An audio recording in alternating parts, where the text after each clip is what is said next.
5:30, and we had an executive session. We were discussing legal issues with our counsel. No motions are coming out of that meeting. If I could start off with the warrants. I have the general warrant from November 6, 18 to 11/19, 18, 79 invoices, $68,219.31. The 4 or 5 of the big ones are Blue Cross Blue Shield, $13,246. Amcare, $11,758, and the rest, there was like 4 questions I had. I called Carrie on, and one was Trudell Consultants on the relocation project, and Carrie said that it was a bill that was submitted, it was incorrect, resubmitted. So Trudell has not done anything since we've gone with Matt Young and Peter Cross's engineering group. The other one was we made a donation to Hardak for $5,000, and it was a code that I'd never seen before. So I called Kerry, and that is a special box so that we know we spent the money. And when we do budget this time, we know where to go to find out where part of that money has gone. At the end of the year, after paying all our bills, we had money left over, and that's some of the monies that we're using right now. And the other one I had a question on was Matt Young, Accent Consulting. We had a contract for $8,000. Right today, when we sign the warrants, we're going to be at $8,900. So he's getting, I believe it's $80 an hour, Carrie, once. That's the charge once we get to time and materials. It's an hourly rate, yeah. Yeah. So we've negotiated a change order, and that's part of that. Carrie's watching that, so once we get Peter Cross group going, once we get through DRB, we'll be backing off on that Yes. that travel expense. Yeah, So his involvement will be less. if you see it and we're overspent, it's being monitored. So Well, doesn't he become active when we start building a building? I mean, he's not going to just back out of the picture. I mean, we're going to be working with him right to the end. Yeah, he'll so basically supervise the construction. Yeah. Yes. we will monitor it. Yeah. Okay. As long as we know what's going on with our dollar and we approve it. If we don't approve it, then we got a problem, but as long as we monitor it and take action when needed. So based on that bill, everything else looks normal. I would make the motion that we approve that sum of money, $68,219.31. Okay, does anybody have any other comments or questions? If not, all those in favor indicate by saying aye. Aye. So the motion carries. Thank you, Sam. All right, I've got 2 warrants. One is for the Stonehouse revitalization warrant, and it was for a monument at the Bay Park for, it was a Sorensen Yes. bench, and that's in the sum of $1,775. I have another warrant for the industrial park in the sum of $587.80, and basically there are 3 bills here for Green Mountain Power. One is power for the sign lights, the other is for road lights. Sign lights are $22.54. The road lights are $42.06, and actually power that runs the sewage pump, and the sewage pump was $523.20. That's an active pump. It is actually. Yeah. There's a lot of stuff going through there. Yeah. So again, the sum $587.80 for the industrial warrant. So any comments or questions? The only one comment on the Sorensen Memorial. those will eventually be charged against the donations from the family. So this is just keeping track of the expenditure. Yeah, so right now that money's actually coming out of the Stonehouse Fund, is that correct? There is a contribution to that. Yeah. For the monument. We did Okay. receive money on the revenue side. Pardon me? We did receive money on the revenue. Yes, side. okay, so, good. The Stonehouse Fund being Jeff Davis Fund, Yes. Yeah, okay, not coming off the taxpayers' back. Nope. no. No? Any other questions? All those in favor indicate by saying aye. Aye. And motion carries. Who has payroll warrants? Brandon. Thank you. Yeah, It's really rare that we have an individual payroll warrant outweigh a general warrant. Yeah, it is. I was wondering how you're going to explain this. Yeah, So we gave it to you. That's I why I really gave, like the staff here. that's why I gave it to you. Yeah, there we go. So I'll start off with the easy one. It's dated November 16th. It's for $18,493.29. Regular payments, we had some BCA board members, I think. But it looks Election. Election. The election. Stipends for the election. Mhm. Then we had the one dated November 9th, 2018 is for, and keep your hand under your jaw, $86,937.61. And the And the reason being? fire department. That was very cheap, very, Very cheap. for what we got out of that, Six very, very good. Unbelievable. If we could spend money this way, Our volunteers are fantastic, and the I stipends believe- that we I give believe them that- don't go far enough. I believe that of that $86,937.61, $72,525 is stipends paid for the fire department. And if you can hire a fireman for a year for less than that amount, go for it. And let's That add, is let's cheap. add that it's down by almost $10,000 from last year. Bob, thank you. But let me just say, part of that $10,000 is we're losing volunteers. That's, And if there's it's ever a a need plus and a now- minus to it, Right. you know? We That's a did- concern. If there's ever a need, we need people to step up to the plate and volunteer for the fire department. Especially young people, come forward. Okay. But I'll make a motion to approve both. Okay, any questions or comments? Okay, all those in favor indicate by saying aye. Aye. Thank you, motion carries. Thank you. When you volunteer. Al, you ready for minutes? Yes. I would just say before you start that there was a change requested and it's not in the packets because you all had your packets beforehand. Dan had asked for a change. It's reflected in yellow in these minutes, Okay. but you have to share those out. So I don't know how, as a board, you want to decide this is gonna read, but that gives you verbatim from the minutes. It's on the last page of that copy I just gave you. You flip it over and you'll see the highlighted yellow spot. It's on the, Stan, it's on the, Yeah, Okay. I'm confident Jen will take care of it. okay, that's fine. I didn't know if you had any feedback. We don't always do verbatim minutes. We try to Right, summarize, right. so, but in that aspect, she did. On I kinda like it. page 4, so. Okay. It's really an expansion of your comments. It is, it is. So let me start at the beginning I'm sorry, for, yeah, go ahead. for modifications. On the first page, plow equipment, first line, Alan Mester explained that all but, you don't need the comma after but.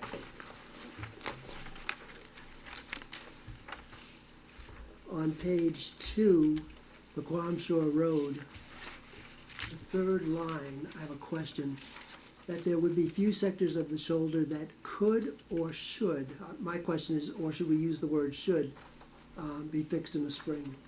I know they can be, but should we? Not necessarily, that was our question, because it's all grass shoulder right there, and it's fairly safe. I thought Alan said he was going back. There's a few spots that needed, and he would take care of that.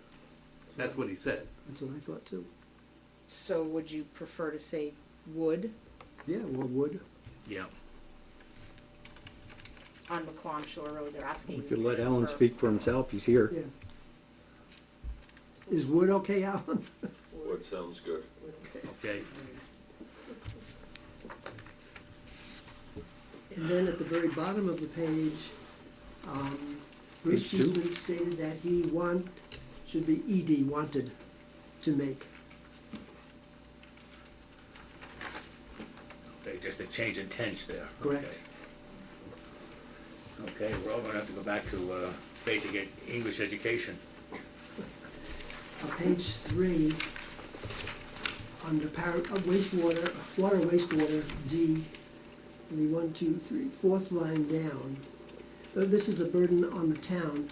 E. Goodrich explained that he was waiting on a new arm for the elevator. And I have no idea what an arm for the elevator is. That's all he said. He said that there was an arm on the elevator that was broken or something. Does Bob know? It's a piston. Pardon? It's a It's a piston, piston that's bent. Okay, so would that be more clear than arm? but that's all he said was arm. It's up for him to repair whatever the problem is. Yeah, okay. I was just confused. Okay. And then the very last page are those suggestions already made by Stan. So I would move that we adopt the minutes as amended. Okay. Any other comments? Okay, all those in favor indicate by saying aye. Aye. You.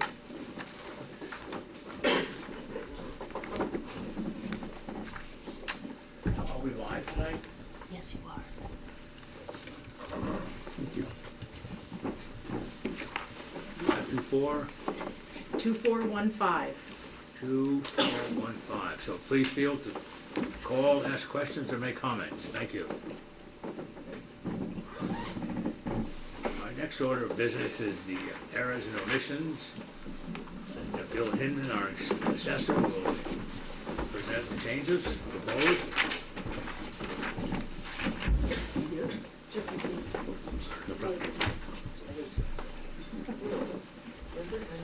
So, we have only a couple very minor ones to do tonight, and then we are completely finished.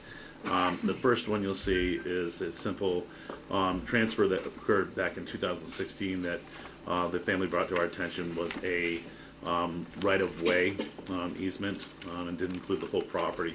So we simply need to change the name back to what it was originally, which is the Elizabeth Cantor, care of the Elizabeth Cantor Trust. The second one. Question on that. Yes. You have Cantor spelled differently in two. I'm sorry. Yes, that is. It should be Kantor. Okay. I apologize for that. Sorry, go ahead, Bill. Yeah. The second one was brought to my attention on, I believe it was the second week of October.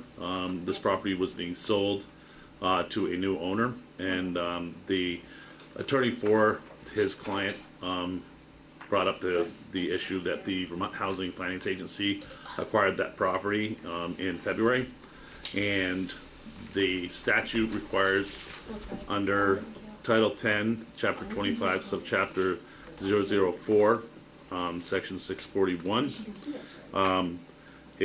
all property of the agency is public property devoted to essential public and government functions. So basically, is if VHFA ends up foreclosing on a property, which doesn't happen very often, typically it will be the bank, not the VHFA. This is actually the first one I've come across that actually went to VHFA. And then typically, from my understanding, they turn them over pretty quickly, so we never see it. This one transferred in February, and then it wasn't sold until it was past October. So as of April 1, the property was owned by Vermont Housing Finance Agency, and therefore, by technical default, it is state agency property and not taxable. So required by law to remove that. And then the last one was Mr. Johnson contacted my office and indicated that he believed his assessment might be too high. I went out to visit the property, and the second floor, which had a permit on it, and we assumed was finished previously, did not have the finish. And so we made that, or need to make that correction. Total real value changes was $7,500 for Mr. Johnson. The taxable property change for VHFA was $267,600. The name correction was 1. The municipal tax implication is a negative $1,001.09. But as you point out, the VHA comes back on the property rolls now that it's been sold. to It will Verizon. be back on the rules as of April 1st. Okay, Yes. so We have a motion to accept those errors and omission changes. So moved. Any questions or comments by anybody? If not, all those in favor indicate by saying aye. Aye. Aye. So the motion carries. Well, Anything else? You guys good? Thank you Thank very you. much for your time. Thank you. Thank you, Bill.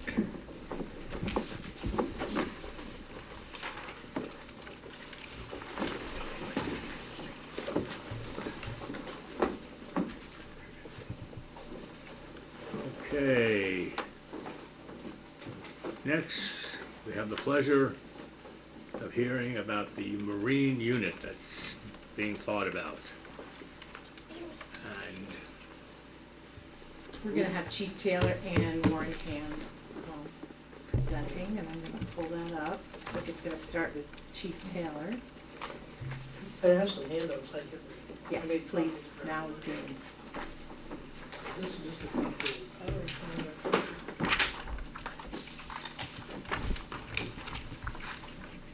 Didn't want to do death by PowerPoint, so I kept it pretty basic. good, thanks very much.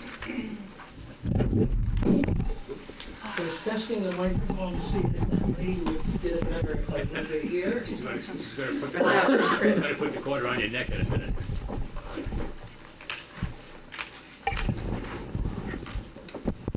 Thank you.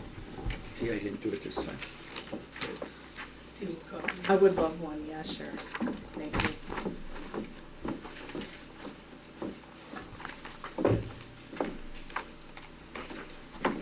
So, you want to start on that, or do you want me to? All right, so with the guidance and direction of the Police Advisory Committee and Town Manager, I put together some facts that felt like it was important to say, so next slide.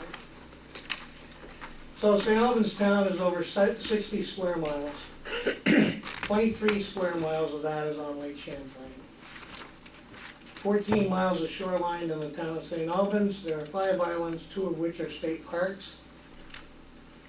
And the best estimates through the Department of Tourism are that more than 50,000 residents and visitors recreate on Lake Champlain and the greater St. Albans region annually during the summer months. Burton's Island State Park alone has as many as 300 individuals on the island on any given day. Could be much less if they aren't sold out. And the St. Albans Police Department has no means to patrol, enforce boater safety, or to respond rapidly to emergency incidents on the water or in any of the islands, or on any of the islands in the town of St. Albans. In 2012, the state of Vermont organized a meeting with St. Albans Police Department, Town Manager Kerry Johnson, Vermont State Police, Vermont Fish and Game, State Parks Directors, and it was made perfectly clear that all matters related to law enforcement for St. Albans Town fall squarely at the feet of SAPD as long as we have the contract for policing in the town. Since 2012, we've responded to calls of domestic incidents, fights, drunk and disorderly conduct incidents at Burton's Island. To date, these incidents have been minor and were easily followed up on or dealt with after the fact. Additionally, we provide proactive uniform patrol on Burton's Island on Memorial Weekend, the 4th of July, and Labor Day weekend. If one of these incidents erupted or evolved into an assault in progress or a shooting or an emergent incident, we would have to rely on others and their goodwill for transportation to and from the island, and at a very minimum delay our response and unnecessarily expose non-law enforcement personnel to the dangers of such perils related to these types of unpredictable incidents. sorry, are you ready? Yeah, that's fine. So Burton's Island's 253 acres. The park is only accessible by boat. There are 43 campsites, 100 boat slips, and 15 moorings. Woods Island is a 125-acre park. There are 5 campsites. As a former recreational boater, I can tell you there are a lot of boaters who park their boats there and go on the island for picnics, things like that. But it's not a high occupancy state park. There's a vast trail system and approximately 2.5 miles from the mainland, and there's no transportation to that island except by a boat. Ball Island, which is really an uninhabited island, Pop Squash, I don't know if I'm pronouncing that right, if it's Yeah. Pop Squash or Papa Squash, but Rock Island, next, okay. So the St. Albans Bay Marina, at the time that they applied for the permitting process, I had submitted a letter saying that I supported that undertaking, and I do. But I had said at that time that we should think seriously about future marine, law enforcement marine operations, if that's going to happen. In talking with the owner, I know that it's expandable by, I forget exactly the number, but maybe 25 more slips. And as many as 20 more boat moorings. There are 30 boat moorings there now. Every year we have the Great Race. And there's a growing number of recreational and sporting marine activities with little to no motor safety enforcement. Next slide, please. So this is, we contacted Brunswick, which is the manufacturer of fire and police boats. They actually sent a representative up here who looked at Lake Champlain, researched some facts about it, and this was the recommendation that they had given us for a boat. We did apply for a grant. There was a Homeland Security grant out that made about $100 million available, and we were denied. I had a conversation with outgoing Sheriff Robert Norris last week, and he said that he applied for grants on 3 occasions before he got a grant for the boat that the Sheriff's Department presently has. But that's the most expensive part of the endeavor. That'd be $150,000. Next slide, please. So these are best guesstimates of operating costs, and this is based on conversations with former Chief Jen Morrison and now Mallets Bay, or Colchester Police Chief Doug Allen. And we think this is a pretty real number. We'd be looking at if we do this undertaking, then we would be looking at a 16-week time span, which gives us a little less than a week before Memorial Day and a little more than a week after Labor Day.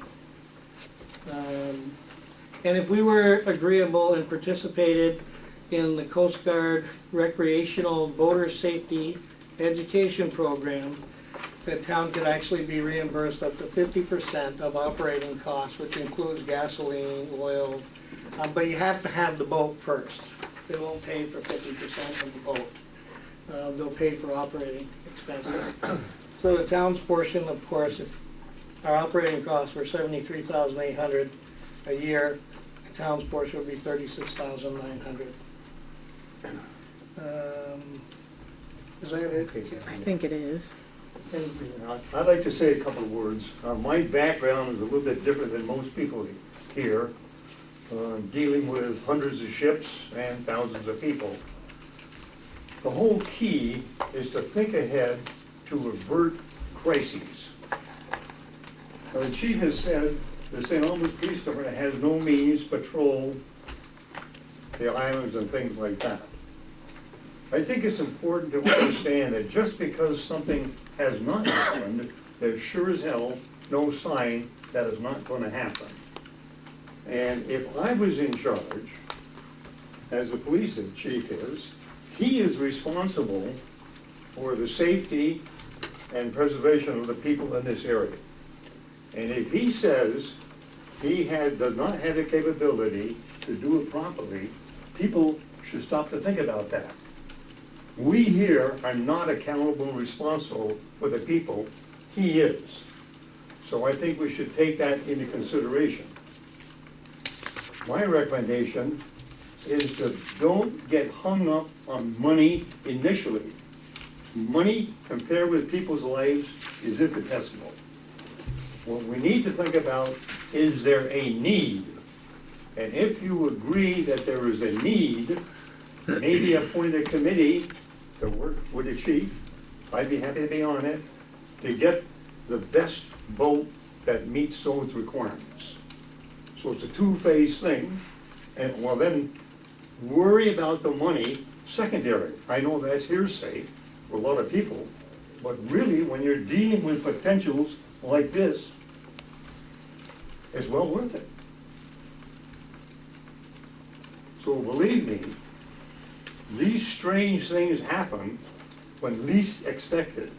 And if you don't have the capability to immediately react, there's going to be egg on our face, and certainly we can stand to be criticized. Agreed.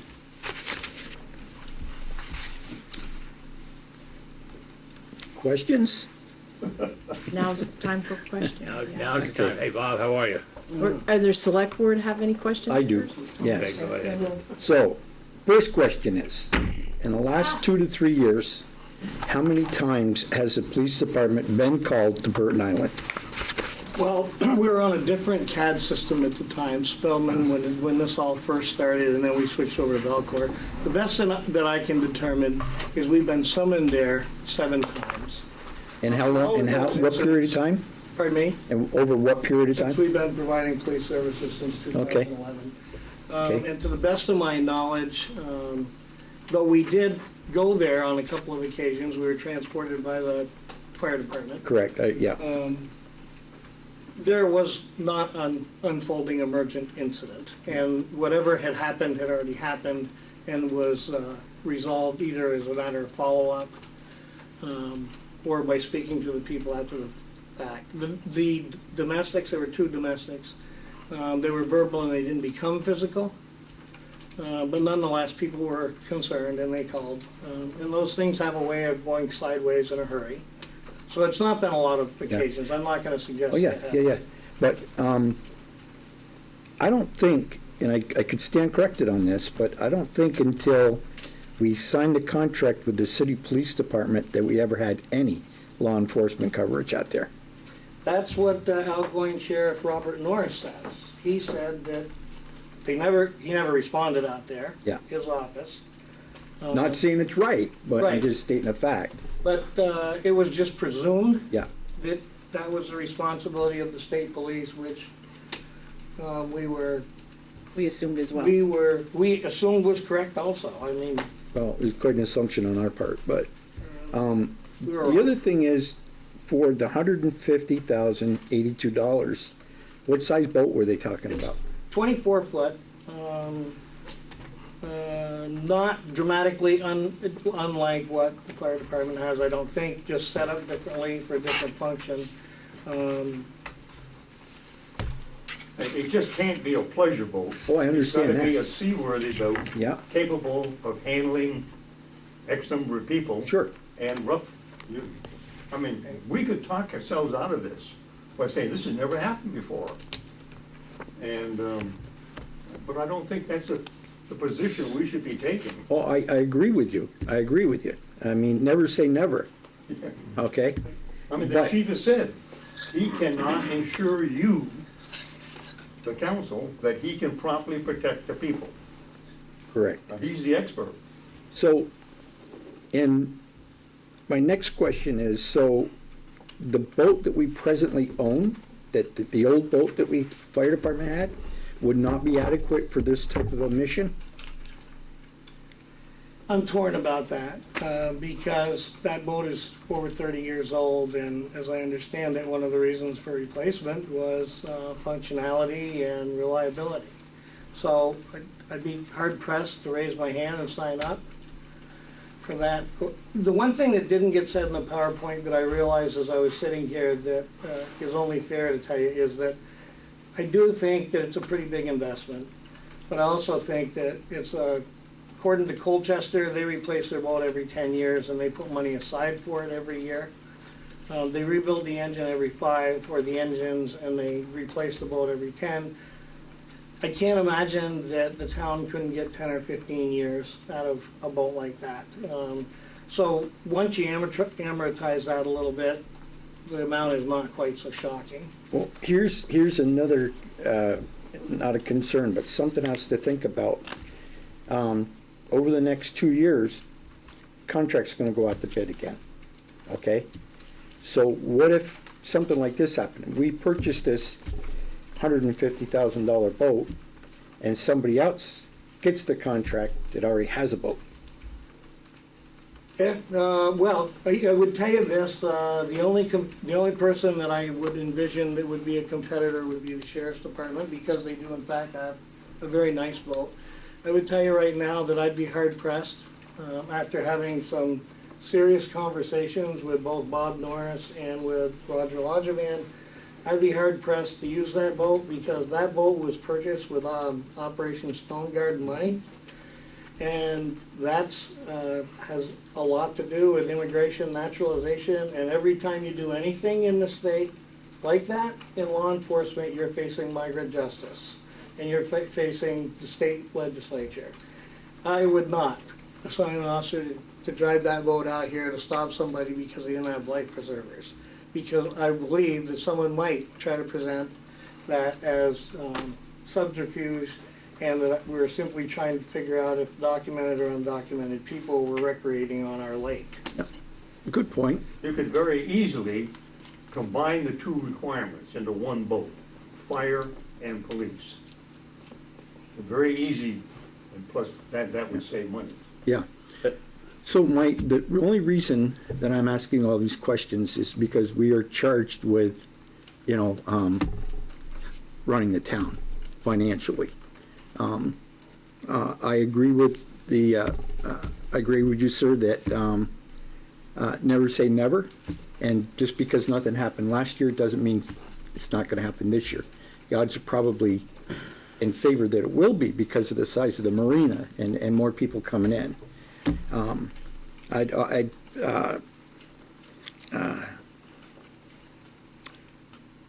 I guess I've said enough. Have you ever been refused, Chief, any services from the fire department with their boat? No.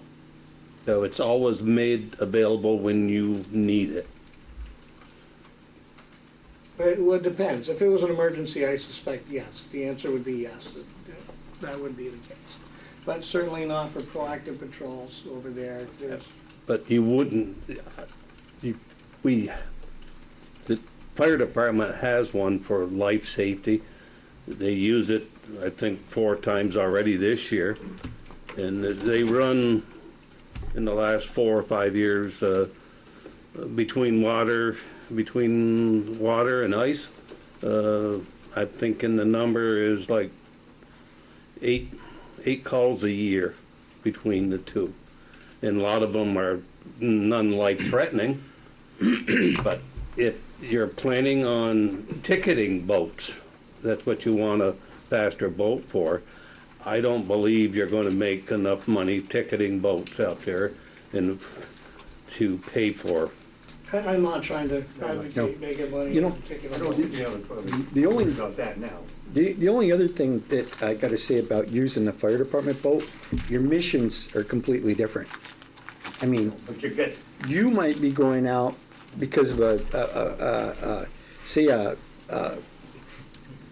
some sort of a disturbance where the guy on that boat from the fire department that's operating it has not been trained to be put in a situation like a domestic. I'm not challenging that boat. That is an excellent boat. Oh, no, I'm not challenging the boat. I'm Right. saying the missions are different. But you're I'm absolutely saying, right. The functionality is different. Yeah, well, you wouldn't have you'd have 2 different crews. yeah. You use the same boat. You'd Yeah. have 2 crews, and they'd be trained in you- whatever they're capable. You'd have to, because the fire department's not trained in the mission that you're trained in. They wouldn't And be, we're not trained the way they are. Yeah, exactly. it wouldn't be, what do you call them? Approved police officers or gazetted officer, there's some term you used for. Oh, you have to be an accredited, certified law Right, that's enforcement what, yeah. officer in state of Vermont. Question, you mentioned you'd be doing proactive patrol. What would that encompass? Well, a couple of things. First off, we already do proactive patrol on foot on Burton's Island Okay, on yeah. the holidays that I identified, to have a presence over there. And proactive patrol would include safety inspections. It would be, I think that the Coast Guard recreational boater program requires that you set up twice or 3 times during the course of the boating season and do education training at marinas.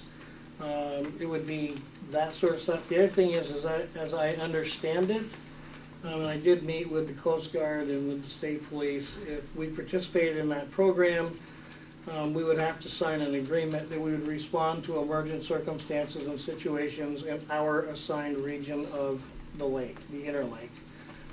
So it could be an assist to Grand Isle, it could be an assist to Colchester, it could be, most of the time I'm guessing that it would be on the inner lake, but it could also include the Broad Lake.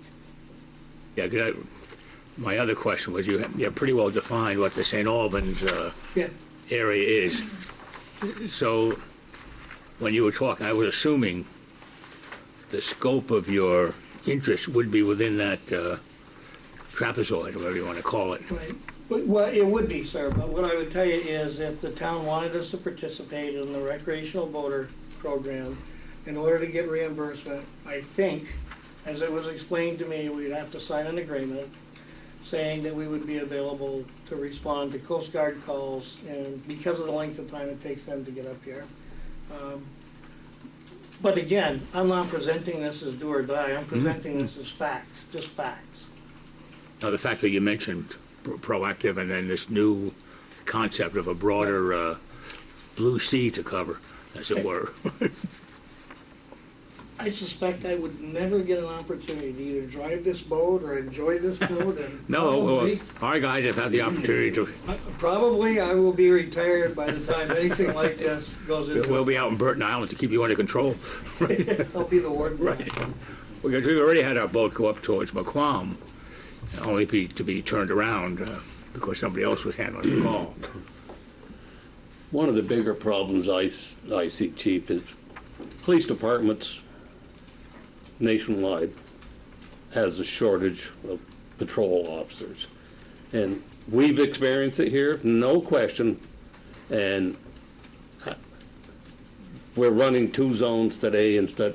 We normally, our first contract was 4 zones in the city, or town. Right. And we're down to basically 2 now. Well, it wasn't part of the contract. It was part of the concept and the philosophical approach, but the truth is, we do still run more than 2 zones, just not all the time. Sometimes we have to split it. We have, the contract is up to 4 and a few as 2.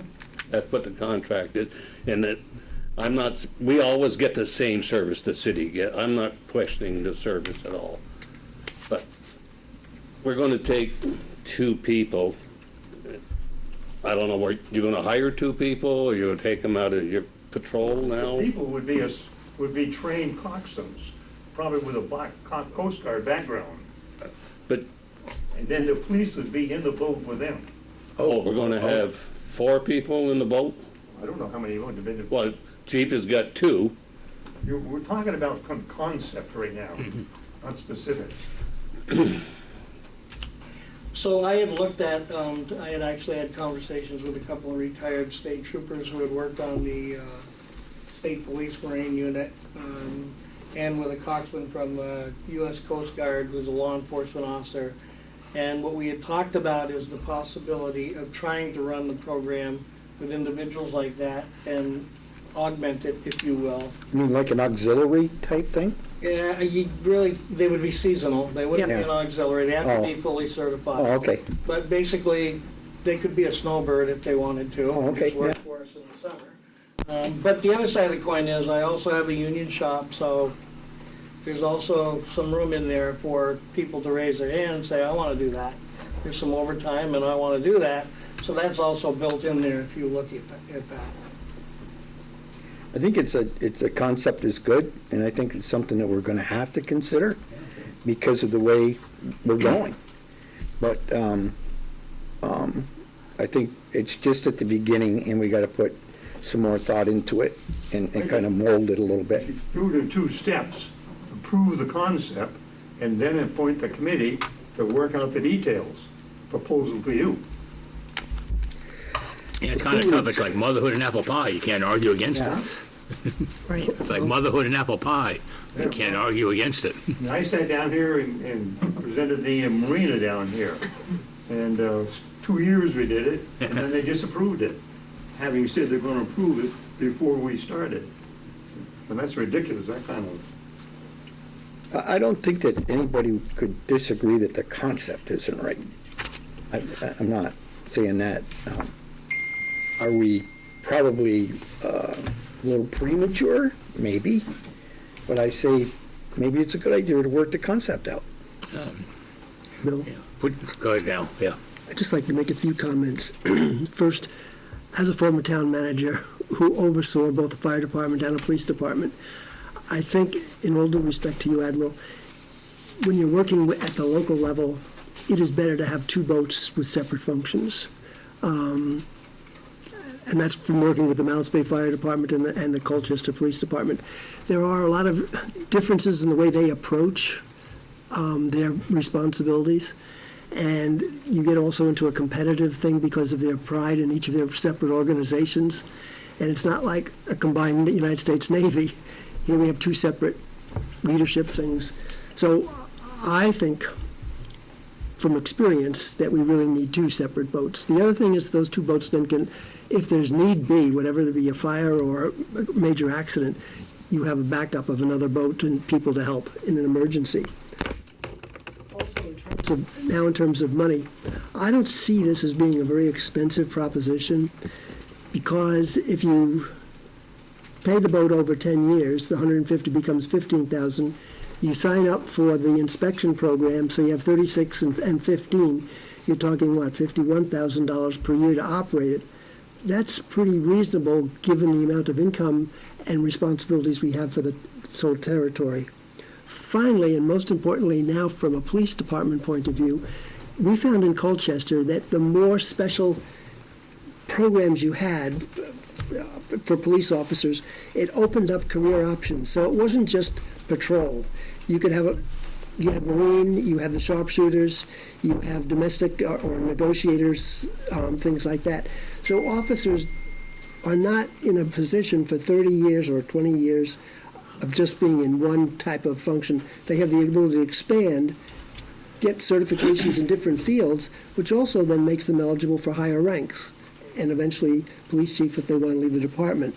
So the boat presents more opportunities than beyond our public safety, which I think the Admiral has very adequately told us about and our responsibilities for. But I think we also have to think of the other options that it creates for the department and for the town of Colchester. Town of Colchester? Town of St. Albans. Yeah, it's a Freudian slip, right? Freudian slip. Right. Wow, okay. Yeah, any questions from the public, please call in. Okay, Bob, sorry. Yeah, go I ahead. got a lot of problems with this. The cost to start with. We don't need to spend another $150,000 for another boat. We just bought one.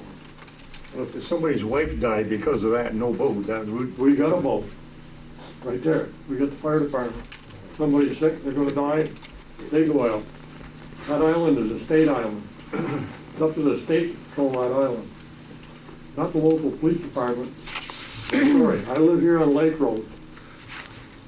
9 out of 12 cars that go down this road, or vehicles, are at least 15 miles an hour over the speed limit daily, all the time. Even a school bus goes over the speed limit through here. If anybody complains, we get the little idiot box. The reason I call it an idiot box, because only an idiot puts it out, thinks it's going to do any good. 2 of the islands he named are under the control of the Fish and Wildlife Department, Pop Squash and Rock Island. You're not allowed on them.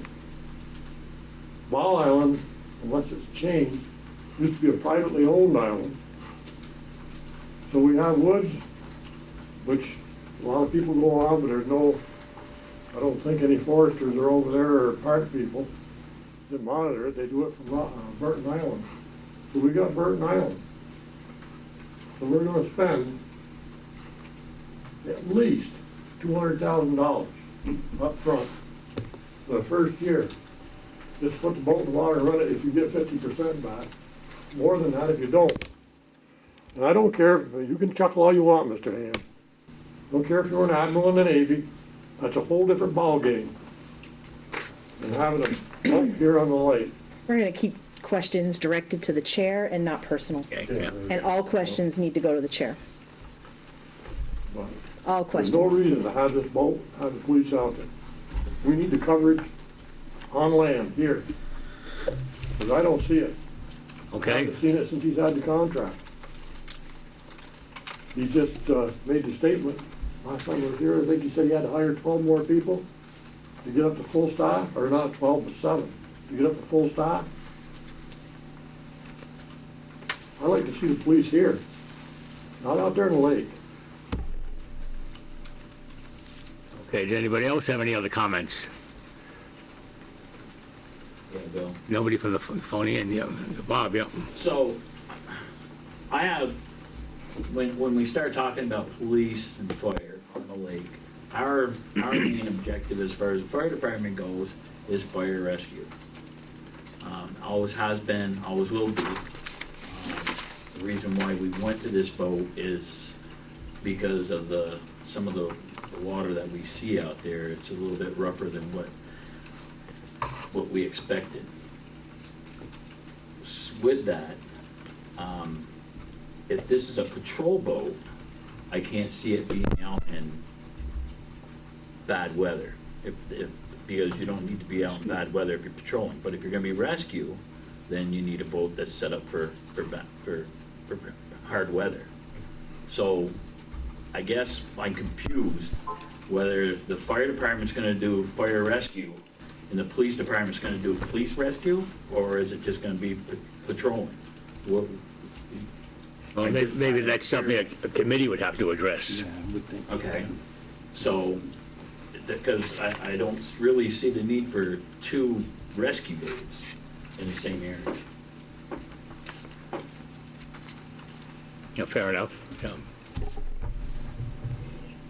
Remember, you want to call in, it's 524-2415. It's not working. It's not working? We're having audio difficulties. Again, still. Everybody Unless they will- can read lips, they're not being able, they can't hear you. Okay. I don't really think that we should get real hung up on the boat, okay? I think the concept is good. Let's not get hung up on the boat. I mean, if we agree that the concept is right, then a boat is a tool that we're gonna need to do the job. Okay. And I would say, go ahead and, with the committee aspect of it, and let's work some things out and see what we can do. Oh, Jay Sweeney has a comment he'd like to make. Okay. I guess I just wanted to ask what other venues, if any, have been explored, because it seems like the primary concern obviously is Burton Islands, and I'm not questioning that. I know they have had some issues over there that have required a police presence. However, I know from my experience with the sheriff's office is that Vermont State Forest and Parks does contracts with law enforcement agencies to patrol parks. We've patrolled Lake Paramite Park for a number of years on weekends and busy times because of those same kind of issues. Obviously, it's not an island, but I don't think that concept, has that been explored or thought about? Because that seems to be the primary concern, which is the state parks, and they're responsible for both Burton Island and Woods Island, which are, I don't know if there's ever been any problems at Woods Island, but it's so remote you may not know if there is until it's too late. But in my experience in patrolling the Lake Champlain, the numbers flashed were a little quick to see what the proposal was for. It appeared like it was a 40-hour-a-week proposal, and I don't know that. I think 40 hours a week to me seems you're going to be burning a lot of gas and seeing a lot of water, but I don't know that I can personally, as a taxpayer, want to say we need somebody on the lake 40 hours a week in St. Albans town, because I don't think that there's that need for it at this time. The question about the responding to the islands and the issue out there, I think that's a very real concern.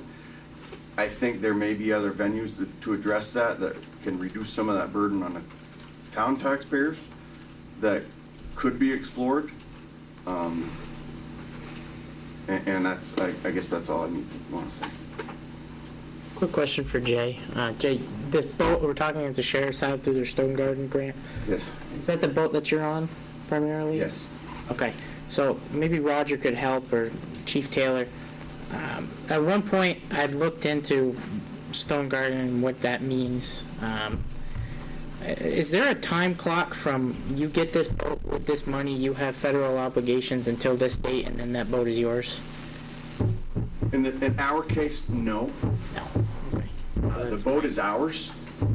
Our obligation is we agree to provide the boat and personnel when requested to do operations that they request. Okay. When it's not in use for those operations, we can use it for what we want. That's why we see it out here on Bay Day.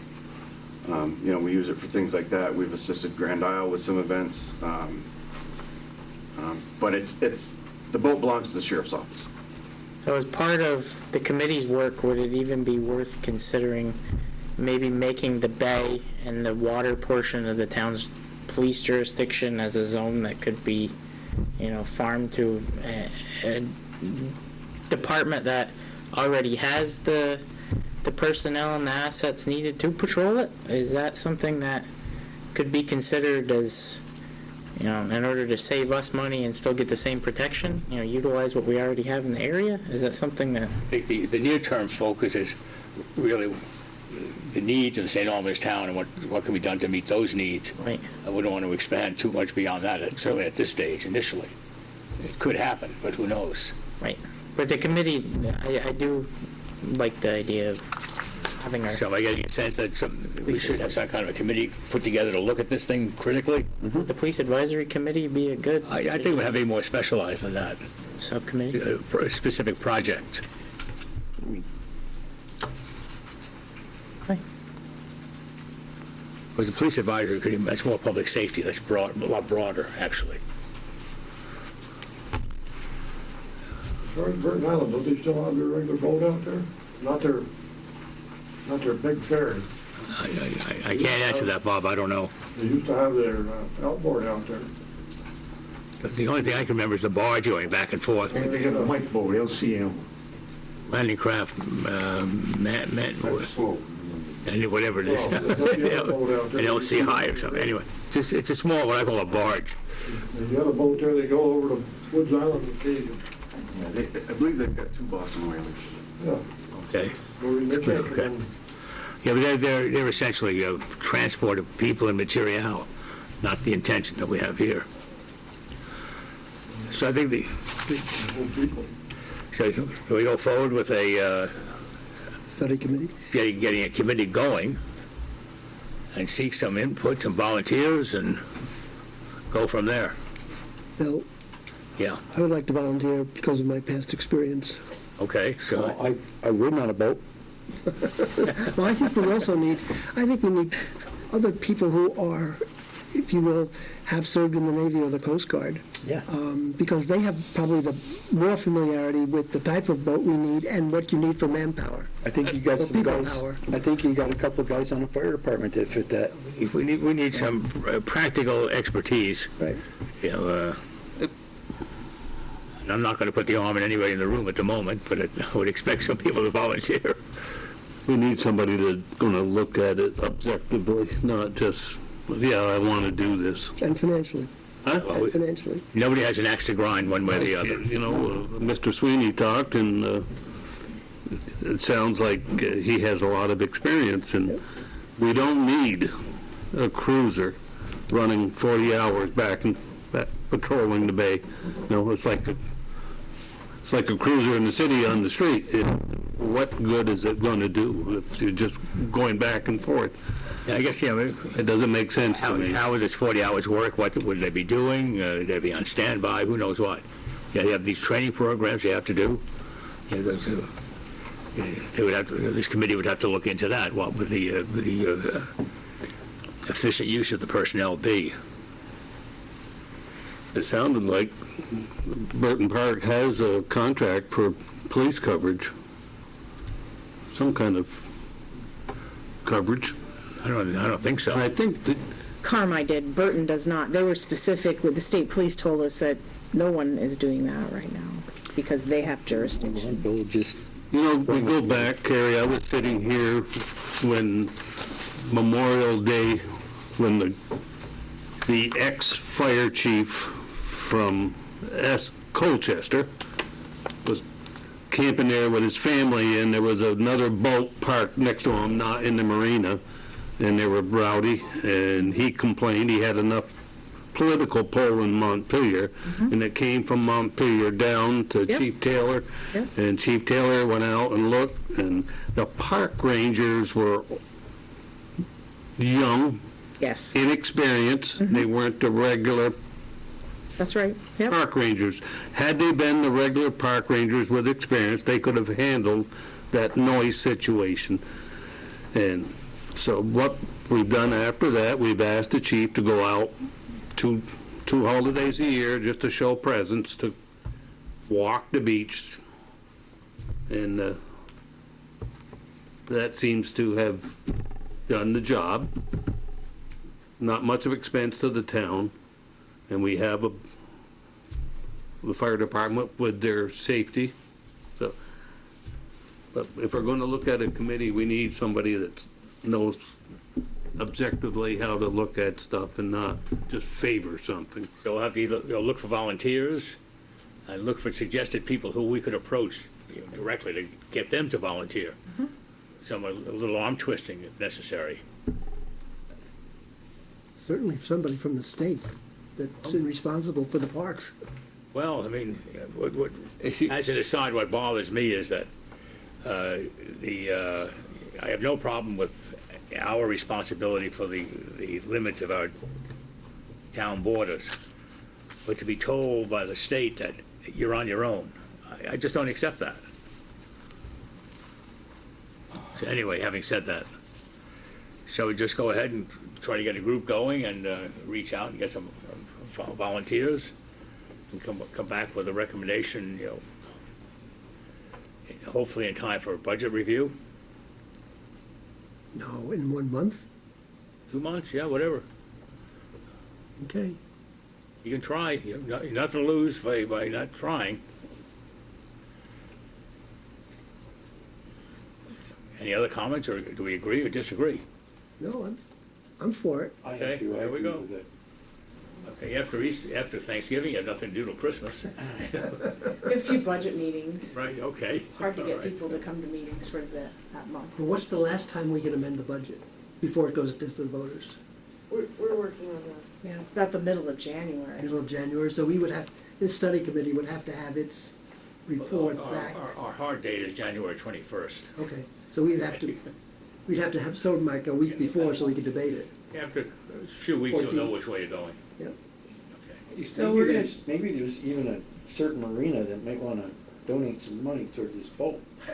Well, let's get the concept going first, before you put the arm in We anybody. could try. Okay, so do you have a consensus view on that?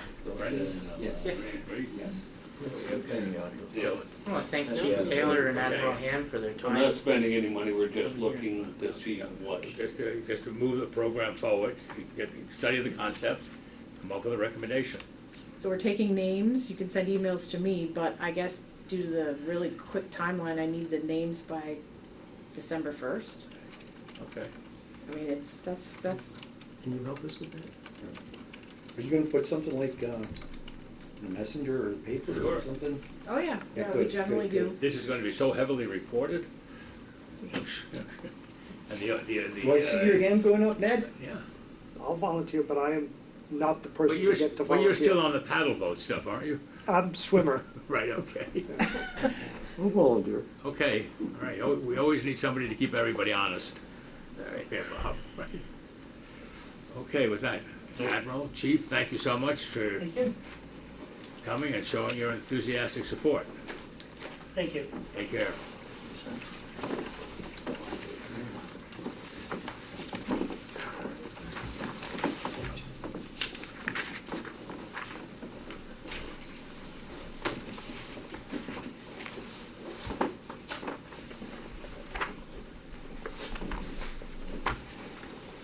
Looks like we're going to all right.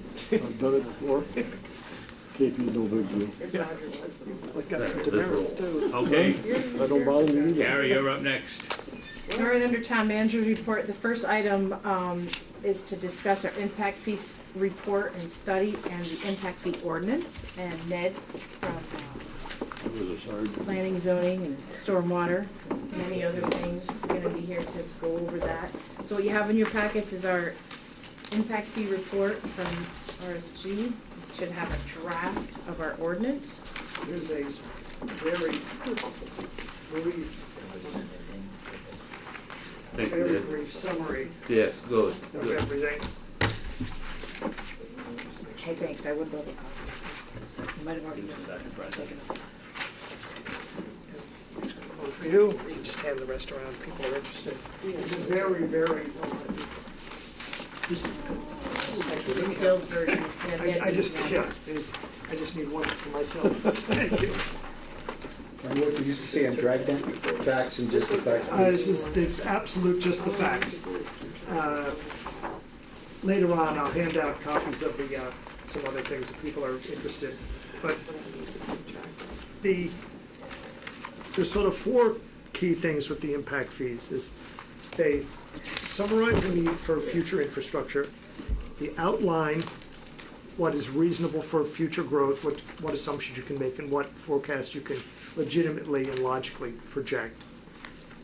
They identify the connection between the existing conditions, the existing structures and infrastructure in town, and the future needs that we will have based on that growth. And then it determines an impact fee based on a formula. And if you go through the 50 or 60 page report, the consultants, RSG out of Burlington, came up with a very detailed formulas to show you exactly how everything is. The study is really interesting, although albeit a tad dry. It's really a defensive position, so if somebody comes after us, we can show we've done these detailed analyses, here's how we came up with these numbers, and they can go from there. Excuse me. We have 6 cost centers: fire safety, general government, which is basically town hall and buildings, public works being just the garage and its equipment, not the roads. We also have roads later on, library, and parks and recreation. And at the bottom of that the one-page summary, it has our existing fees that for a single-family home, just over $2,200, and the proposed fees are just over $2,400. We've been doing this study for about six or 8 months or so. So how did you come up with $2,400 for a single?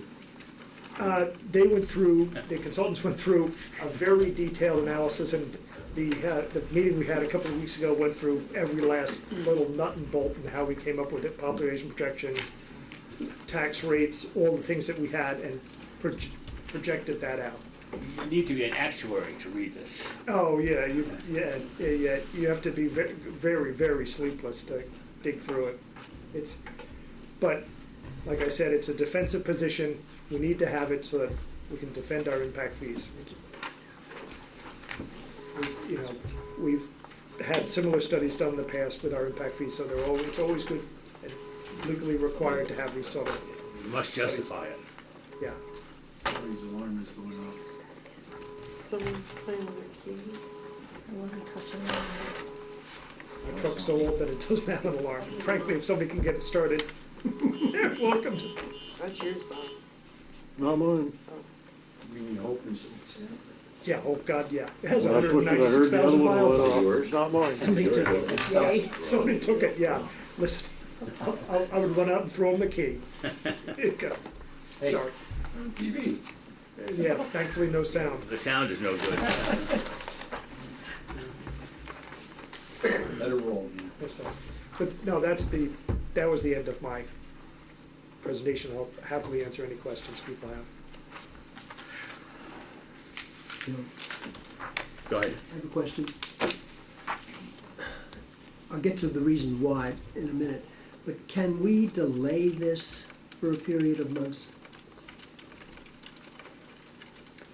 in terms of, in affecting, in passing a ordinance or whatever to start collecting these fees? Can we delay that?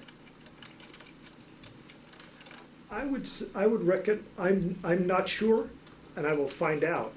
I would assume that that is a no, because our impact fees are fairly old at this point. You're supposed to update them every 5 years or so, and we're in that time frame where one is sort of coming due and the other one should be instituted fairly soon. We can update them later if you need to, but I So, think, here's my worry. Everybody's worried about costs. We still don't have a court decision.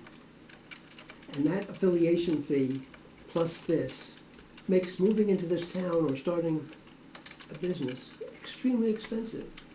So what I'd like to do is just to wait to see what the judge decides where we Well, go. these impact fees are not new. We've had them here I for years understand and that. years. But I understand that, but if we had a highest, to have them just sit, not collect them until we know where the court's going with the affiliation fee.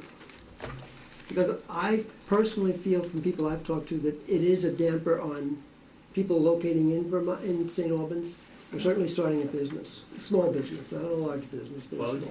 There's no commercial. No, fee. there's no commercial or impact here. industrial fees. Okay, but if you want to build a house, another $2,000 onto a house with the affiliate, with the Impact. impact fee, not the impact, with the affiliation fee and the impact fee, you're getting up there quite a bit just to start. It's, the average homeowner, a home in St. Albans is about 241,000, so that's, our existing fees are just below 1% of that cost, and now they're gonna be just above 1%. If 1% is excluding people from the town, I'd be I think fairly people will- surprised. You look Well, at- You have to bear in mind, impact fees are a one-time fee, I understand that. whereas the No, so-called they're affiliation fee is an every year. ongoing Yep. extraterritorial taxation. If you're a brand new homeowner, first house, every penny counts. I'm only asking because I am worried about the perception of the town of taxing itself out of people's interests. I also, one thing that's in the body of the report is the population projections, based on an economic model that people have had throughout New England that's Right. been very well researched. St. Albans town, aside from the city and surrounding areas, is going to, over the next 10 years, is going to be garnering and gaining 70% of the growth in Franklin County. So I think the thought of people not coming here because we're 1% or 2% too expensive is not based on fact. It's just based on idle opinion. I hate to say There are other that. towns that charge impact fees. I mean, that's not. Right. Not the impact fee, it's the total cost. Who? Georgia? Georgia charges an impact fee. Swanton Yeah, but- doesn't. Highgate doesn't. Albert doesn't. Albert doesn't. Sheldon doesn't. Can I just ask what happens in the school portion? The school portion, I actually have a whole letter written up that I'm going to be sending out tomorrow to the school, is the projection for kids over the last couple of years and into the future is that there's no new kids. So no new kids means no new capital costs, means we can no longer find a logical nexus, a legal term, between charging the fee and applying it to the school district, or distributing it to the school district. Now, it's really up to the school to come up with the formulas, to come up with the information that proves that they can logically charge, that this fee can be a charge. It's really outside of the facts that we came up with, we couldn't find anything that would logically connect. So you're saying there'll be no net impact on the schools as we go forward? There would be no more, there should be, based on our projections, aside from some small number of additional Because kids. of the declining student population. Enrollment is either flat or going down, so that there's just They not that many. have space for more children Yeah. should they come in. And certainly, as the letter says, they're certainly welcome and fully able to go out and do their own study and come up with Sure. something Yeah, that but shows. isn't that counter what you were saying just a few minutes ago about the 70% growth? Oh, I mean, if you're gonna get 70% growth, you're gonna get growth in your schools. And there potentially is, but what we've seen and what the economic model shows is that it's just not sufficient to mean, You can have an offset. Yeah. Yeah. The whole Maybe that is the demand will not offset. change, will not result in the need for more space in the schools. Some will be coming in, some are going out. Yeah. So Yeah. it's, No. but But the schools may 70% be growth, better. there's plenty coming in.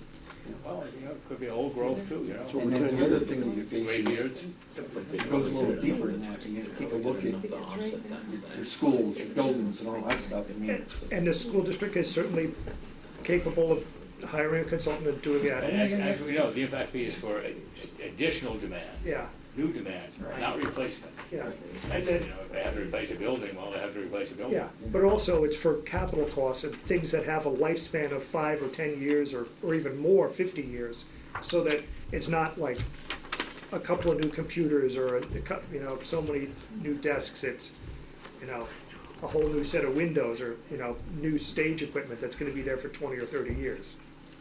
I'm not so, I just don't, I'm not so sure if I would completely put it on the back burner, that's all.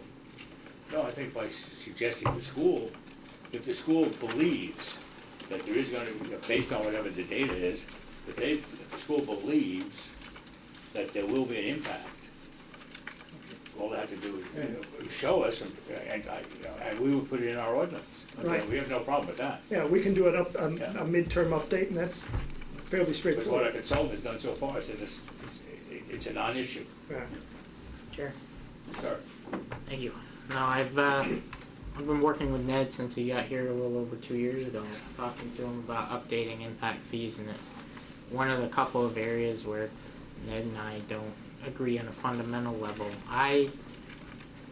Professionally, full disclosure, I'm a real estate developer. We have subdivisions in several towns in Franklin County. Looking at our budget and the financial state of the town, I won't vote for an impact fee. I don't think that financially we need an impact fee. I'll use myself as a recent example. I built a house on Lower Newton last year with an accessory dwelling, so my impact fee was 40% higher than average. But I got a permit that in another neighboring community like Swanton, Highgate, Sheldon, Franklin, Albert, that would have been $400 to $800, give or take, wherever you go, and it turned it into, I think I had $3,500 into permitting and impact fees total, something along those lines. 2,200. Well, I had $2,200 into the impact fee times 1.4 for the accessory because that's a, Okay. and then I had the actual building permit on top of that as a zoning fee. You get to the point where we have all of these reserve accounts that are so well funded that a lot of communities who institute impact fees do not have. Our debt load is extremely minimal. Again, using myself as an example, I went and paid $2,800 in impact fees in 2017. I had an existing curb cut on Lower Newton, which is already a publicly owned road. My taxes, municipal and education taxes this year totaled $5,200 almost. I mean, it seems like I'm being. Well, I think It's the art of bleeding somebody dry. I don't understand. I don't know. the fundamental question is, do you believe in assessing the cost of future expenditures on the folks who are creating that future expenditure? If you believe in that, the impact fees are justified. If you don't, then the question's moot. Yeah. So, and by doing it this way, we're saving the rest of the taxpayers the expenditure as we go forward. So somebody's gonna have to pay for this stuff. Yeah, and let me say something else too. Our reserve funds, we have money in our reserve funds, and we have no debt, but we have done nothing, absolutely nothing in this town. I'm aware of that. Absolutely nothing. I'm aware of that. So Look around. we haven't spent the money that we've got, but we're gonna be spending the money we've got. It's there for a reason. So Well, I you would look at say, and of course, as a developer, I would expect you to, like you said, ways, but. Anyway, I don't have anything in the town other than But my house. to say that we shouldn't charge them because we're so wealthy. I don't go along with that at all. Here's another argument. We're not particularly wealthy. We enjoyed a growth rate of a grand list growth rate last year of less than 1%. So how are we going to? Here, okay, you're one of the. It's like That doesn't help this argument. So we have to focus on. It's as if the Florida Marlins Well, not charged arguing, $1,000 for We're individual. losing control, Bill, here. Back on subject, right? You've got the public works line item and the impact fee went from Oh, yeah. $101. I think before you get to that, quote me from this. I'm quoting you from right here. I'm going to give you a point. Well, the rationale is here. I'm going to give you rationale right No, now. you're not. You've You're got gonna give me comparisons. of Wait, it. You've let him got- speak. Anyway, let's get going. He has the right under our own rules to Please, speak as much please as he stop. wants. Please stop. No, he has the right to speak as much as he wants. I don't want to under turn this our into own an rules. argument. As long as he stays on It's a debate. subject. This is a subject. Okay.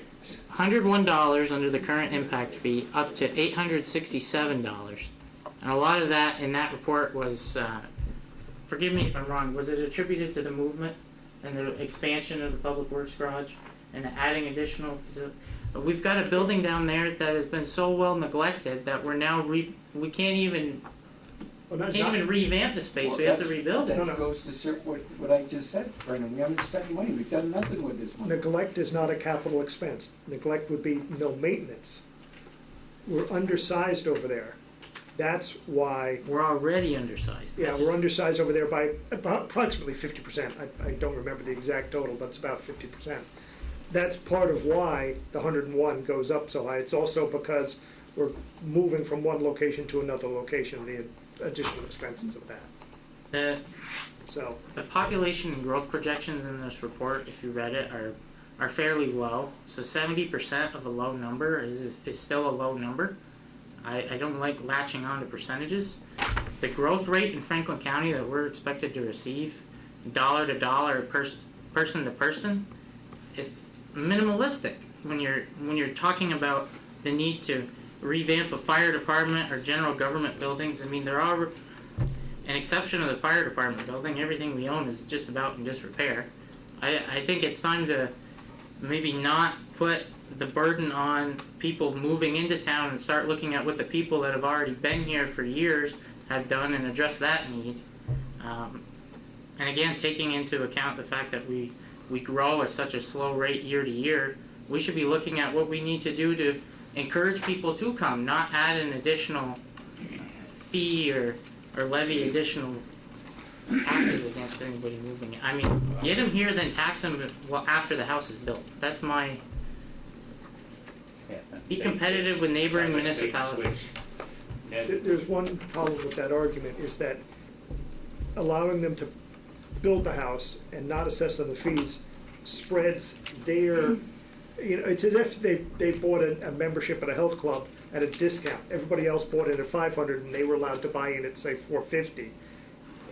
It's not the greatest comparison in the world, but that's what's happening, is you're taking somebody else's investment and taking away from it, because they've invested things, they've provided services, provided the facilities, provided the infrastructure.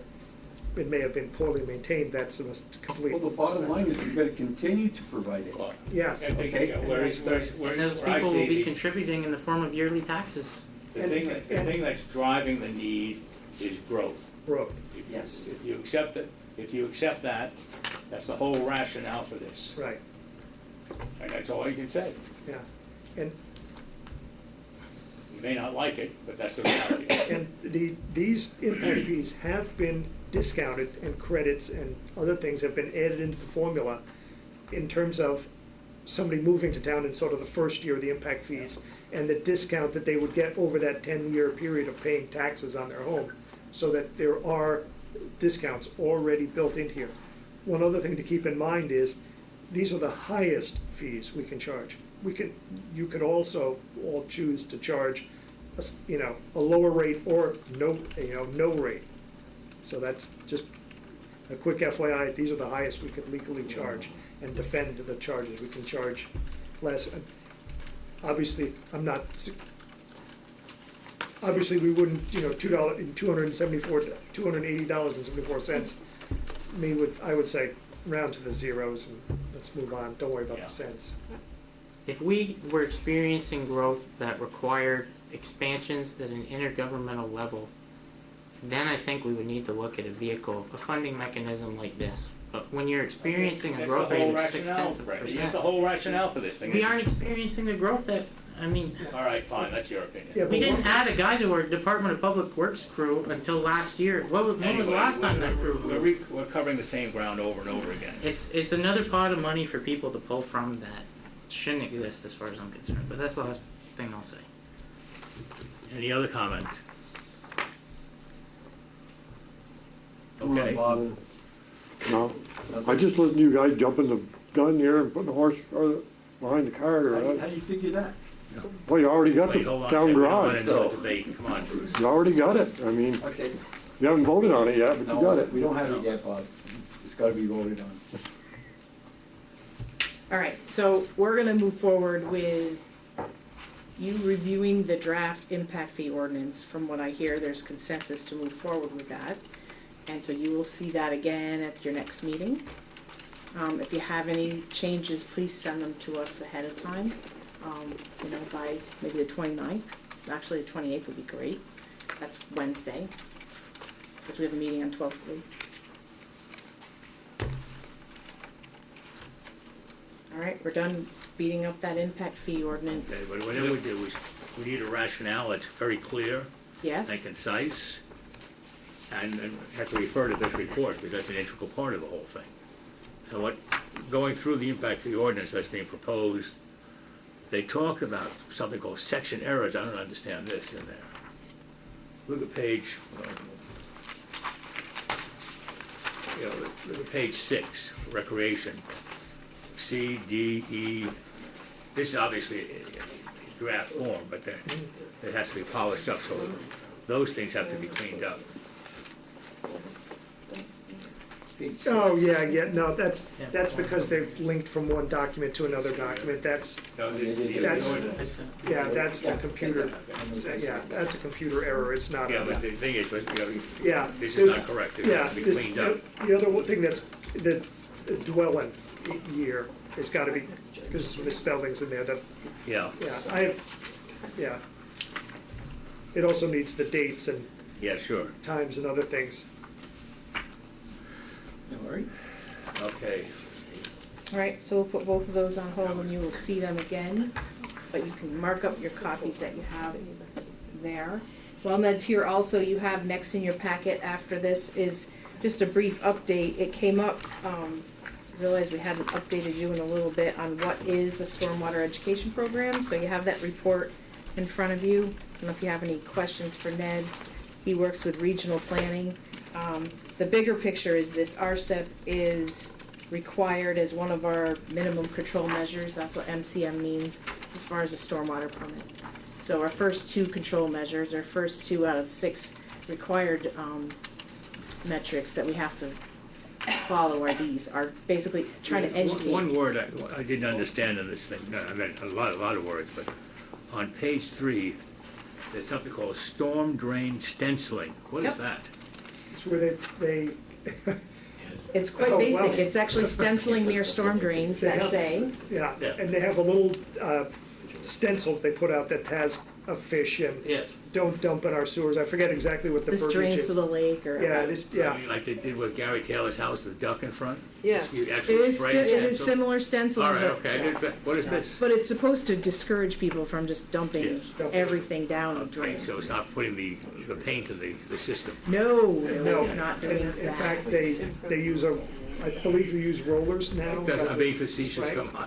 Oh, okay, all right. So I'm I taking didn't understand, what are we stenciling? I didn't understand. Everyone's gonna get that tattoo? Stencil, anyway, I so, will tell you, we did over 100 catch basins in the town. okay. They were just recently done early fall. Stencil? Yes, What did you put on? The stencil like he just mentioned, Oh. it's the fish and it says, this goes to the waterways or whatever. But most of this is, regional planning driven, as having read it. it is, yeah, and that's what predicated the question, right? We pay $5,000 a year to belong to this, and that's the programming that we get in response to that, which I'm hoping helps. That's the question I asked 2 weeks ago, and I thought this was the response you told me. It is, Thank yeah. you. Yeah, because we had just hadn't mentioned it. Everyone in stormwater, they use acronyms all day long, Thank so you. it's an RCEP, it's a regional stormwater education program. And under, just a quick blurb for the future, we're redoing our stormwater management plan, and one of the new things to be added in terms of the first two MCMs is gonna be probably mapping, and we'll just leave that to regional planning since they have the systems and the software and the people who are expert at it. Okay. All right. There's a lot of like mapping stuff, modeling, yes. I don't do the modeling, I leave No, that. that's what Yeah, they do, yeah. I leave it Yes. to them, that's, We set it up, we work with the city on that, and any other communities that are gonna also have to do stormwater education program, we're anticipating are gonna also use this model once the new stormwater regulations come into effect. So, other towns will contribute, and we're hoping our cost goes down, but right now, that's what it is. yeah. My assumption is that Georgia and parts of Swanton will be added into the regional program, Mhm. Stormwater doesn't really know borders, yeah. all right? I also have the stormwater expenditures over the last several years, and I can hand these out before I go. We don't want us to question you on it. Oh, no, you won't Yeah. have a question. That has to do with the Before I go, five. you want to get out of here, right? No, no. Thank you, Ned. Thank you. Thanks. Take one more, sure. That has to do with the 5 grants, the stormwater grants I mentioned earlier, but I don't. You can tell us if So you. is this money spent to date, is what we're saying? Yes, it is. It's money spent to date, and the only money here that it has not been spent is that last $10,000, $440, which is sitting on my desk. I was holding it to wait for this warrant to go through and pay it under the next warrant. Everything else has been expended. As you can see, there's in the second column from the right-hand side, it's marked awarded.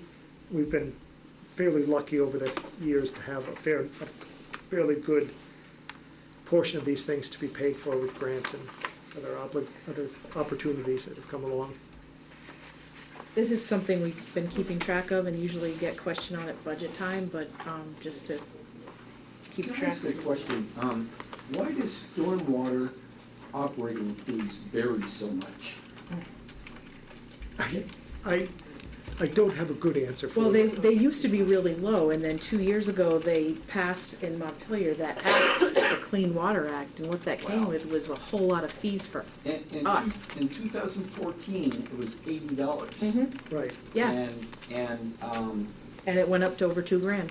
it's over $2,000? Yeah, same Okay, permit. 2017, stormwater operating fees, $9,515. Well, part of that was that one fee that went from, say, $80 to $2,000, but also at the same time, we were required to do that rain gauge monitor. They call it monitoring, but it was really paying for a rain gauge monitor, and that was like $5,000 a year. Holy smokes, I mean, So- that is ridiculous. It's a one-time fee. No, the rain gauge is not a one-time fee. It's not? No, it's a contract each year. We have to pay X amount. This all fiscal years, we talk, every one of them? It It has is. marked, yeah. Yep. Right. Yep. Wow. So, And this is money we got, grant money? No, no, this is. No.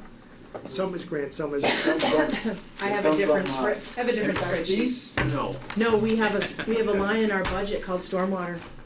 Okay. It's Yeah. at $150,000. We have to add that to our impact fee. I shouldn't have said that. No, that's, yeah, you see, Not this is grants. an impact one. So all this stuff on the bottom from 17, 18, 19, there are no grants received. No. Not yet, because we haven't spent. Well, no, you have one, no, wait Our a second. match. well, there is a grant. We got the 207, The last one. For 2019, right? Yeah, yeah, for 19 and 20, yeah. all right. You're right. Yeah. But we had money left, Oh, yeah, we had money of our own local match money, quite a bit, but it's yes. plenty left That's over. correct. Yeah, if the state's listening, we had As years plenty go of by, it gets more and more expensive though. It's, as time goes along and we start implementing these projects, that Wow. 207 is gonna be a continuing amount over the next Holy 10 or smokes. 15 years, for sure. Knock wood with the state Okay, and well, the thanks for feds. the information. Oh, this is good. Yeah, I like that. Yeah. Thank you to Kerry and Jen. All I did was hit a color printout and add my one line to it, so thanks to them. All right, so stormwater, we're good, we can move on? Yes. Yeah. So the next one is the Department of Public Works update.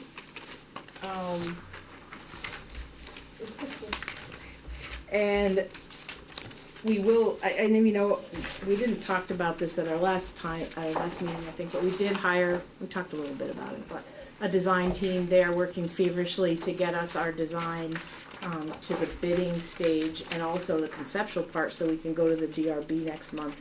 So we plan on bringing our project to the DRB for 12/13. Don't we have a special meeting here in the next few days? Tomorrow. We do, we No, do. next Tuesday. It's next Tuesday, that's right. To go over what the consultants have given to us, 27th. yep. Before we give it to the DRB, you're Okay. absolutely right. And so we're separately going through things like surveying, getting an easement done, and working with, as we referenced earlier when doing bills, Matt Young, who's our project manager, our municipal project manager. He will be helping us issue those bids and also overseeing the receipt of those bids and then reviewing them for compliance. So we're trying to do this as transparent as possible. The RFQs and RFPs have been put on our website, and the addendums are also put on the website. So if you have any questions, you can let me know, let Alan know. Alan and I are pretty involved in this. We're meeting on a weekly basis right now to get these things done on time. So has it been fairly active as far as people that are interested in bidding on it? I haven't seen too much activity in the last 2 weeks, actually, to tell you the truth. I mean, once we got the design team going, we're kind of in that little lull before we then send out the bids, which should be in December. And like you know, this is the time of year when people start looking at what they're gonna do next year, so we're hoping that we get some interest there. Yeah, but I gotta tell you, Carrie, in my experience is that people are telling me next year that, geez, we're booked. I mean, the work is very plentiful out there right now. We can't go any faster than we're. Oh, I know that. So I'm we just hope, saying, we hope don't they get, like it. expectations up too high that, Yeah, you know, they're gonna start knocking our doors down because it it's might hard not. finding people to work right now. Companies. Main concern there is the impact on cost. Right. Yeah. But we're going as quickly as we Oh, can. I know you are. The town is, the whole team is doing that. Yeah, I don't think I have any, did I miss anything? I mean, those are the big picture stuff right now. All right. The last item actually is gonna be moved to the next meeting, the McQuam Shore Bike Lane. The resident who wanted to come, couldn't come tonight. She is planning to come on the 3rd of December. You know, I know that would be a tough nut to crack to put a bike lane all the way down McQuam Shore, but boy, It's 5 miles. what a super place it would be for one now. Do we, I guess the question I have is, in our right of way, do we have enough space, even if we had to pave? Do we have enough space for a bicycle lane? There's some areas that there's just no real estate. Not that we couldn't. If we reduce the width of the lane from whatever it is by 1 foot, no? That road isn't too wide as it is. Interesting, on your own hand. Yeah, I wouldn't go much below, I think, what are they, 12 feet now striped out? And I wouldn't go much below that because people tend to, Most of our roads are only Weird things. 22, And 22 the whole- and a half feet It's a big wide. problem with the McQuam Shore Road. It was a road there years and years and years ago. In front. So this is the new one. Yeah. It's- The road, the old road used to be on the lakeside, in Right. front of the camps. There was no camps there. Well, That's why there's 2 water lines Yeah. down there. Just a lot of parking spots. I understand, Stanley. That impacts the road. I wasn't born yet. Way back in the last century, I don't know. So I do want to just briefly mention that I want to thank Alan and the crew for fighting that storm we got last Friday that also carried over into Saturday. They put a lot of overtime in. There were some challenges. It was our first one. The weather was rough there for a while, but and please have patience with us. I will acknowledge that we had a few mailbox decapitations, and we have taken care of those. Those in that area of McQuam Shore were our fault. So, but there weren't quite as many as rumored. So we did a good job overall. There's 50 plus miles of road, and Yeah, I'd like to thank Alan too. I had to get up at 3:30 that morning to go out and plow myself. So I hit my driveway with the snow blower. I want to thank you guys for the job you did of filling it back in for me. You're welcome. do it again soon. You got up too early. Did you have anything else you needed, Alan? Not at all. I didn't have anything pending. Okay. Anna? All right. Roger, good to see you here. Congratulations on your win. Yeah, congratulations. I guess we're at public comment. Oh, yeah, we have any public comment? Bob? Nope. You got it all out of you already? I only came, friggin' boat. Bob? It'll be quick. I'm gonna make it quick. Okay. Okay? I'll even come up here, see. I warmed it up for you. So- It sure hasn't cooled off yet. Thanks, Ned. So, as you've seen, we did put the bids out for the boat. We do have Swanton Fire Department and South Hero that's still interested in the boat, so And we're talking about the old fire department boat. we're talking about the just for old boat, reference. okay? And, It's nice to know you're not selling a new one. right, and the reason why we kept that through the summer, we kept it in the water, we kept it on our dock. The main reason is we wanted to make sure we had trained personnel on our new boat Yep. before, and Jay was the only one really trained on that boat. So if Jay was gone, we wanted to make sure that we had something available to be able to respond with. So that's why we kept the boat as long as we kept it. I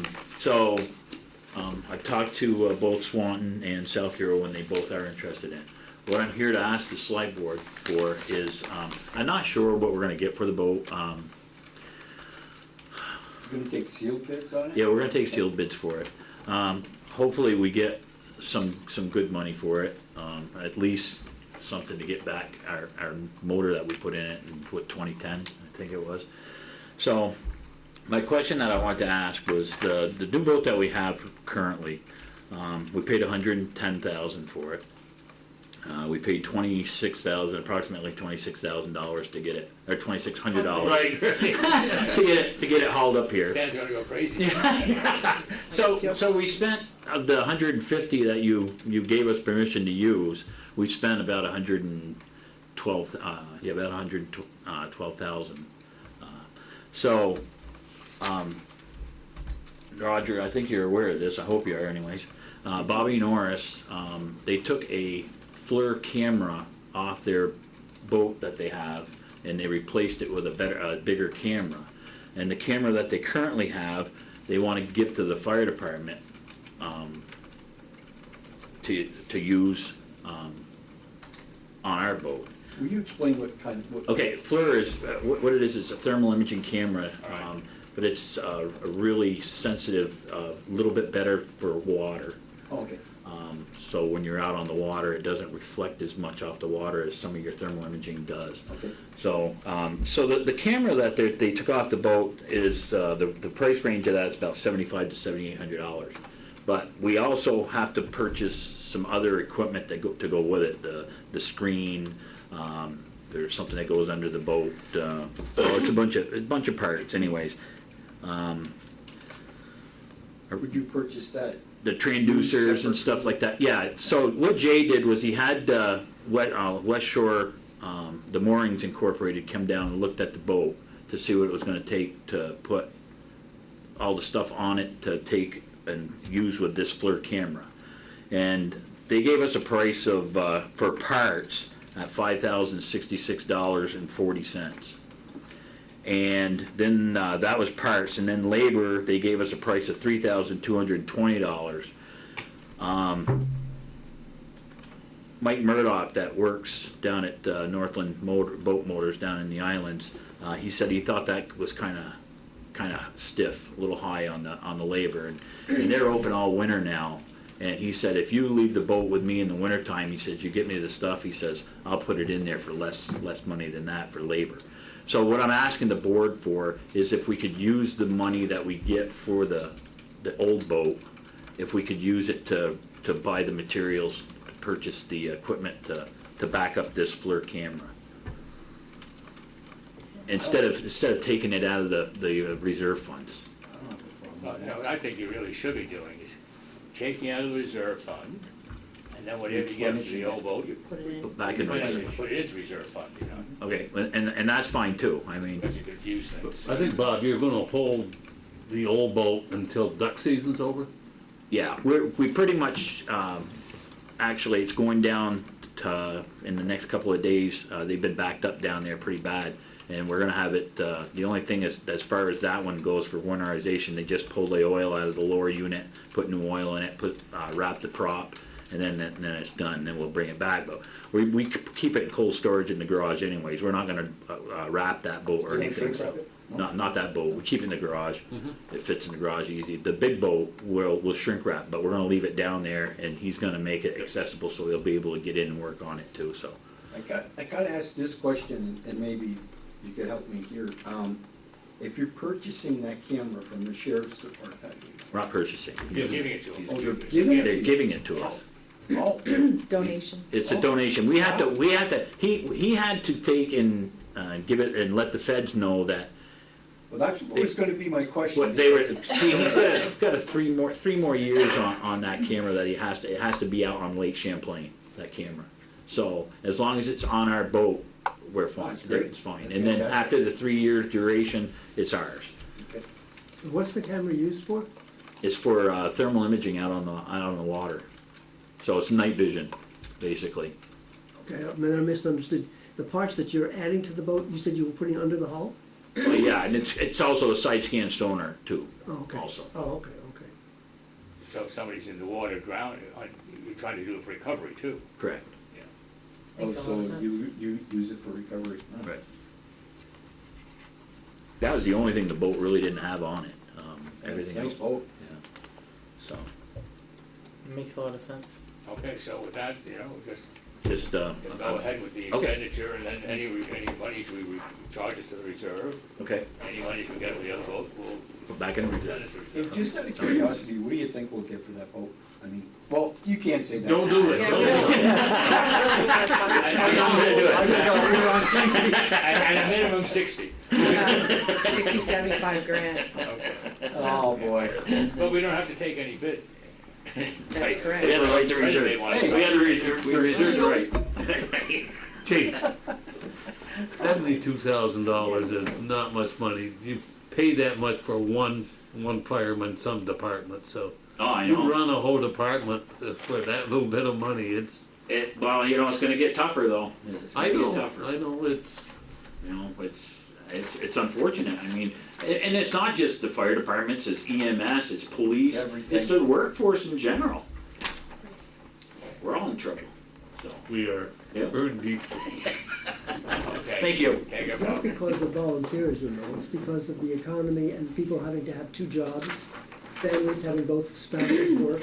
There's not that much time. There's no one volunteering. Not, and husband and wife been working for years and years now, that's nothing new. So on that note, I will say we also have someone who's interested in joining our planning commission. So we do have one new volunteer. It's a resident who just bought a house up on Lake Street. So we put out an ad, talked to Bill about this, for anybody who's interested in serving on the planning commission we also have positions on the DRB. We're looking for 1 to 2 alternates on the DRB. So if you're interested in serving on the town in any of these positions, it's usually 2 meetings a month. Send your email to me, please. And being a former member of both boards is pretty interesting. The Police Advisory Board, they asked for 3 civilians. It's true, Select Board member, yes. you, the Chief of Police, and We need 2 more. And Admiral Ham, 3 civilians. Plus, we have 1, so yes, we could use that as well. Well, we have to start reaching out to folks on this analysis and study committee. Analysis. Yes. Oh, yeah. For the Marine unit. Marine unit, Yeah. analysis, and come up with a recommendation. So our next full meetings are Monday the 3rd and the 17th, and we're having our budget kickoff meeting on the 10th.